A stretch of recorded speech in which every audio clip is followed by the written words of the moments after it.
یہاں جو ہے اللہ کے نبی صلی اللہ علیہ وسلم، ہمیں تو اس سے سبق لینا ہے نا، یہ کردار اپنے اندر پیدا کرنا ہے کہ اللہ کے نبی صلی اللہ علیہ وسلم پر جب پہلی وحی نازل ہوئی تو اس قدر جو ہے پسینے میں شرابور ہو گئے، اور ٹھنڈک کے زمانے میں پسینہ آ رہا، پسینہ در پسینہ ہو رہے۔ گھر پہنچے تو کیا کہا کہ زملونی زملونی۔ یہاں محدثین نے ایک نقطہ بیان کیا ہے، حضرت خدیجہ تھی تو یہ جمع کا صیغہ کیوں استعمال کیا؟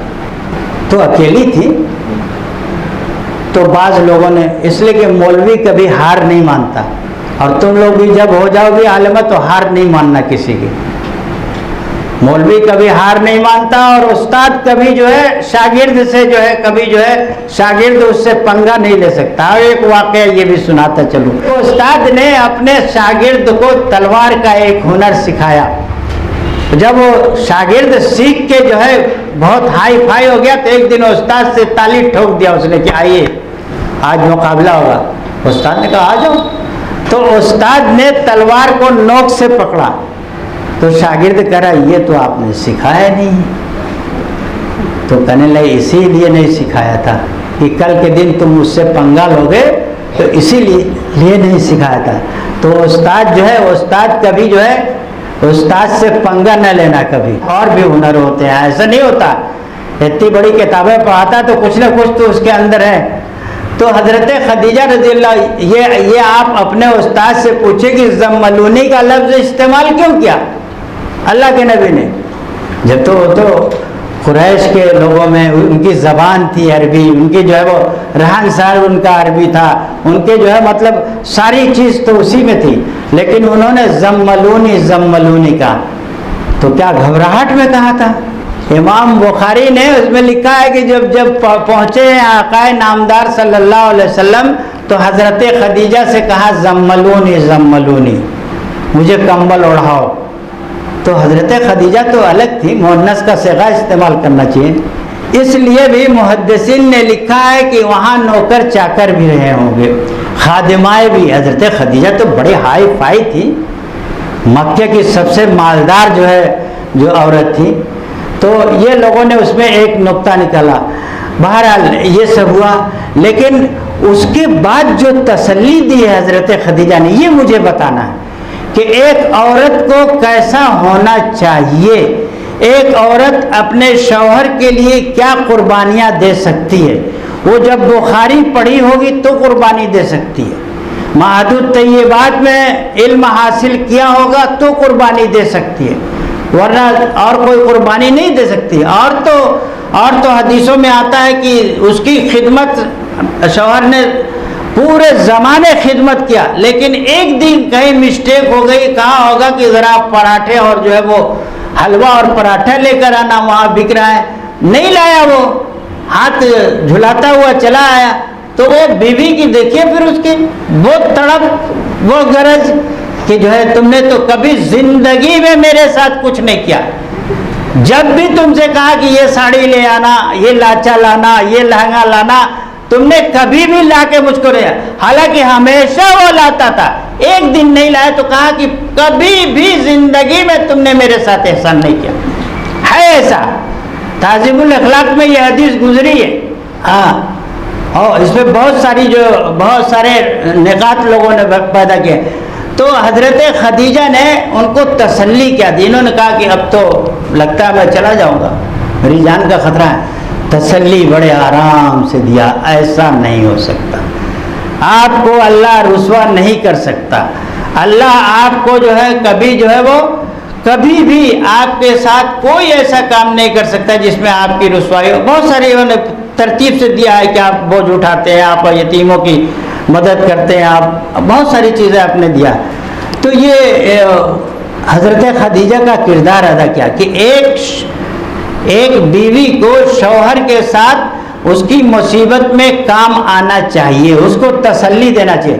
یہ نہیں کہ ٹھیک ہے اچھا ہوا تمہارے ساتھ، تم ایسے ہی چاہیے ہی تھا، اللہ میاں نے تمہارے ساتھ یہ کیا نا، اسی قابل تم تھے، یہ کہتی ہیں آج کی عورتیں۔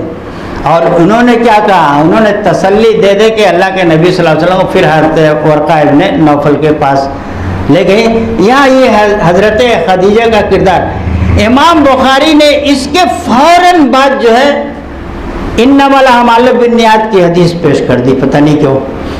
اس سے اس کا جو ہے ٹچ کیا ہے، یہی تو پڑھایا جاتا ہے بخاری میں، اس سے باب و بدل وہی سے مناسبت کیا ہے اس حدیث کی، یہ چھوڑے دیتا ہوں مولانا کو پڑھانے کے لیے۔ لیکن اس میں ایک چیز مجھے کہنا ہے، اس حدیث میں انما الاعمال بالنیات کی، یہ تو بہت لمبا ہے، یہ تو دیوبند میں ہم لوگوں کو جو ہے ایک ایک باب میں 4 دن لگ جاتا تھا، اتنا ایسے ہائی فائی لوگ تھے اور کہ پڑھاتے تھے، ہم لوگوں کو تو کچھ نہیں آتا۔ اس میں اللہ کے نبی نے ایک عورت کا ذکر کیا، بغیر عورت کے گاڑی چل نہیں پاتی، یہ لگتا ہے مجھ کو کہ مرد اور عورت گاڑی کے 2 پہیے ہیں، ایک پنچر ہو جائے تو مرد چل نہیں پائے گا، تو اللہ کے نبی نے یہاں بھی استعمال کیا عورت کا کہ وہ اس عورت کو جو ہے وہ یہ معلوم ہو کیا ہے اس حدیث کا، پیچھے پڑ چکی ہو ریاض الصالحین میں، مشکات میں، سب میں یہ حدیث گزری ہے،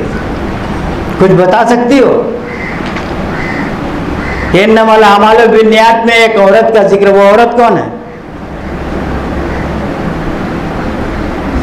مہاجر ام قیس کا نام سنا ہے؟ یہ وہی تو عورت ہے، لیکن وہ عورت نہیں، اللہ کے نبی نے اس میں الگ سے عورت کا ذکر کیا۔ بھائی وہ تو دنیا میں الدنیا متاع وخیر المتاع المرأۃ الصالحہ، تو دنیا میں تو عورت آ ہی جاتی ہے، پھر عورت کا الگ سے، یعنی اس کی خصوصیات اور اس کو جو ہے ہائی لائٹ کرنے کی ضرورت کیا تھی؟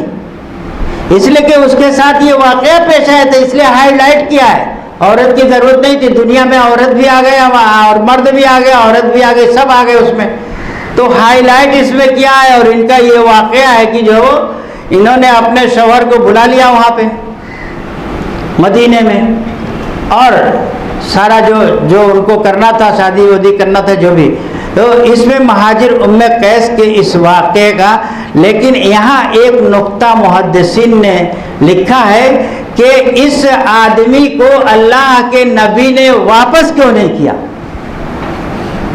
ہجرت کر کے یہ آیا تو ایک عورت کے لیے آیا، تو اس کو واپس کیوں نہیں کیا؟ اسے ہجرت تو کلمہ الہ کلمۃ الحق کے لیے کرنا تھا، اور یہ آیا بیوی سے شادی کرنے کے لیے، تو آپ نے اس کو واپس نہیں کیا۔ اور وہاں ایک صحابی آیا اور وہ نماز جلدی جلدی پڑھ رہا تھا، تو اس کو اللہ کے نبی صلی اللہ علیہ وسلم کا صلی فإنک لم تصلی، نماز پڑھ، تیری نماز نہیں ہوئی، اس کی نماز تو لوٹائی آپ صلی اللہ علیہ وسلم نے، اس کے کیوں نہیں لوٹایا؟ یہ بھی امتحانی سوال ہے۔ اب اس کو جو ہے محدثین نے لکھا ہے کہ یہ عبادت غیر مقصودہ تھی، اس لیے نہیں لوٹایا، اور نماز عبادت مقصودہ تھی اس لیے لوٹایا۔ اتنا سا جواب ہے، زیادہ جواب نہیں، اتنا، اس سوال کا صرف اتنا سا جواب ہے۔ تو اس طرح کے واقعات حدیث بخاری شریف میں آتے رہیں گے، اور اس طرح کے واقعات آپ سنتی رہیں گی، لیکن یہ نہیں کہ اس کان سے سنیے اور اس کان سے نکال دیجئے، یہ تو بہت خراب بات ہوگی۔ اتنی محنت سے ایک استاد مطالعہ کر کے آتا ہے، آپ کو پڑھاتا ہے، آپ پر احسان کرتا ہے وہ، کہ آپ کے لیے وہ مطالعہ کرتا ہے، آپ کو سکھانے کے لیے، آپ کو پڑھانے کے لیے، آپ کے دل میں بیٹھانے کے لیے، آپ کے سینے میں پیوست کرنے کے لیے وہ اتنی محنت کرتا ہے، اور ہم نے کبھی مطالعہ نہیں کیا، اسی لیے تو طالب علموں کو بغیر مطالعے کے پڑھنا بھی حرام ہے۔ یہ سب ہم لوگوں نے دیوبند میں سیکھا، ندوے میں نہیں سیکھا، دیوبند میں سب سیکھا ہے یہ سب۔ ہاں، حالانکہ ہمارے اساتذہ تو بہت پائے کے تھے، ہم نہیں کچھ بن سکے۔ اساتذہ تو اتنے پائے کے ہیں کہ کسی کا دامن پکڑ لیں گے تو انشاءاللہ جنت میں چلے جائیں گے۔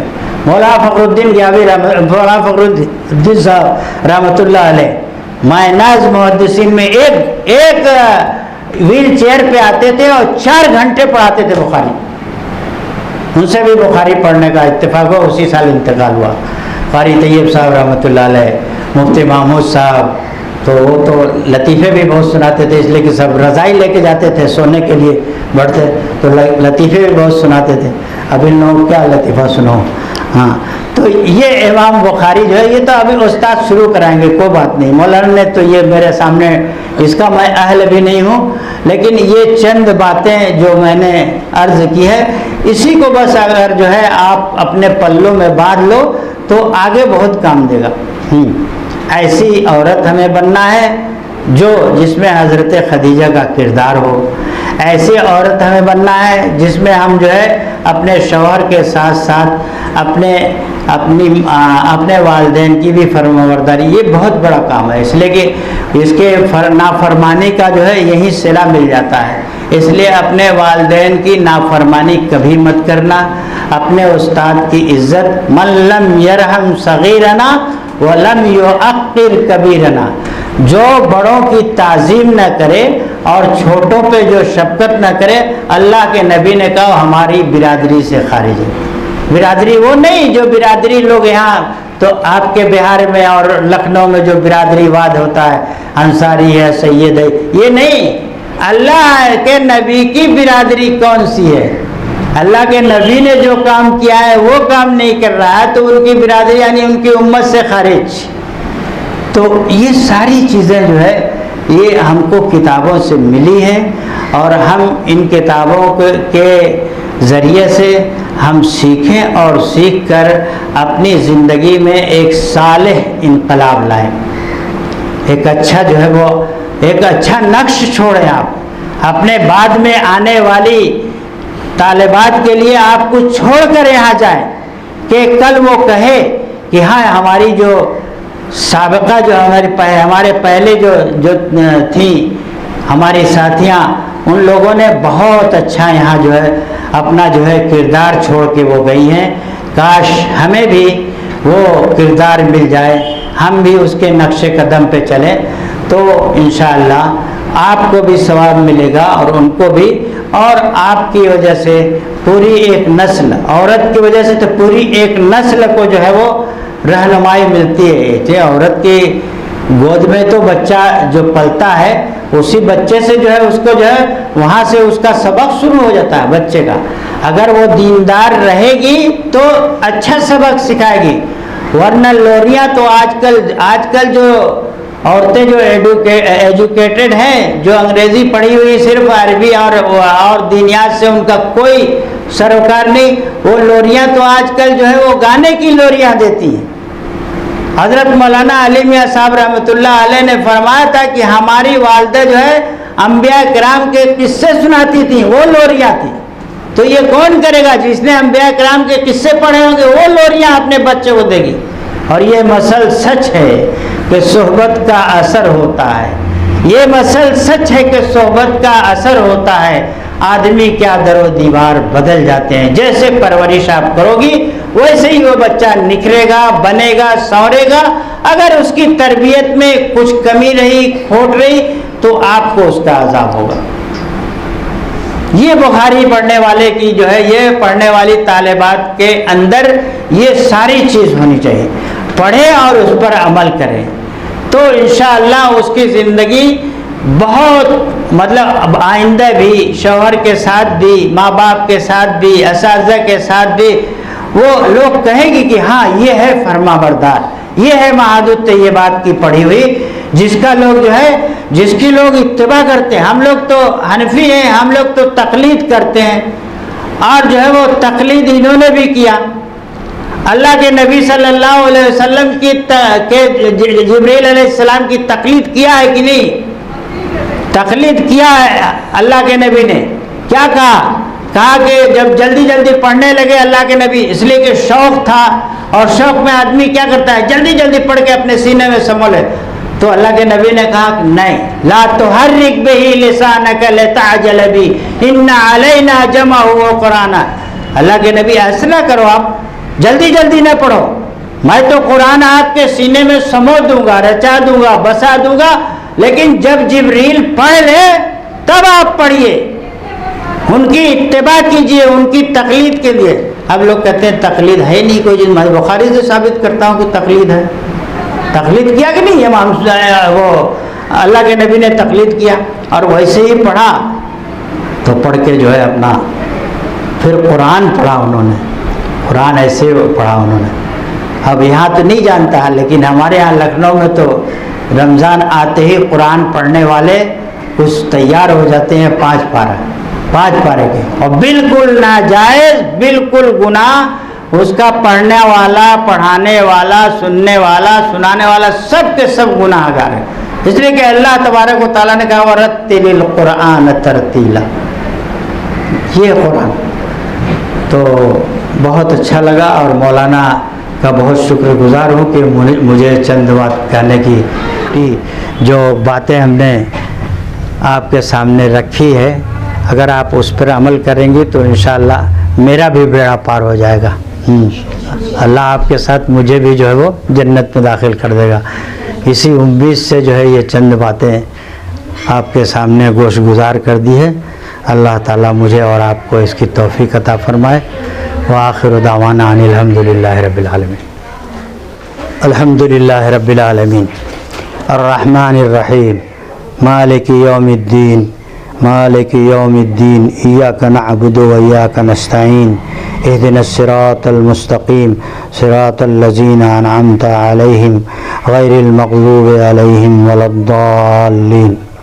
اللہم صلی علی سیدنا و مولانا محمد وعلی آل سیدنا مولانا محمد صلاۃ تنجینا بہا من جمیع الاحوال والآفات وتقضی لنا بہا جمیع الحاجات وتطہرنا بہا من جمیع السیئات وترفعنا بہا اعلی الدرجات وتبلغنا بہا اقصى الغایات من جمیع الخیرات فی الحیات وبعد الممات انک علی کل شیء قدیر۔ اللہم انک عفو کریم تحب العفو فاعف عنا یا غفور یا غفور یا غفور۔ اے اللہ اس مدرسے کو دن دونی رات چوگونی ترقی نصیب فرما۔ اے اللہ ان طالبات کی، اے اللہ ان طالبات کی اور مدرسے کی اور مدرسے کے اسٹاف کی، اساتذہ کی، طالبات کی، اے اللہ غیب سے حفاظت فرما۔ اے اللہ ہر طرح کے شرور و فتنوں سے محفوظ فرما۔ اے اللہ ہم سب تیرے بندے ہیں، اے اللہ تیری ہی عبادت کرتے ہیں، اے اللہ تیرے ہی لیے اے اللہ حدیث کا سبق پڑھتے ہیں، اے اللہ اس کو عملی جامہ پہنانے کی توفیق نصیب فرما۔ اے اللہ بخاری شریف کی حدیثوں کو اے اللہ سینے میں اتر جانے کی توفیق اس کے اسباب مہیا فرما دے۔ اے اللہ ہر طرح سے اے اللہ اپنا بنا لے، اے اللہ اپنے نیک بندوں میں شامل فرما لے، اپنی نیک بندیوں میں شامل فرما لے۔ اے اللہ ان طالبات کو اے اللہ حضرت خدیجہ رضی اللہ تعالی عنہا کا کردار نصیب فرما۔ اے اللہ نیک و صالح بنا، اے اللہ اپنے والدین کی، اساتذہ کی فرما بردار بنا۔ اے اللہ ہم سب کو محض اپنے فضل و کرم سے قبول فرما۔ اللہم ربنا تقبل منا انک انت السمیع العلیم وتب علینا انک انت التواب الرحیم۔ سبحان ربک رب العزت عما یصفون وسلام علی المرسلین والحمد للہ۔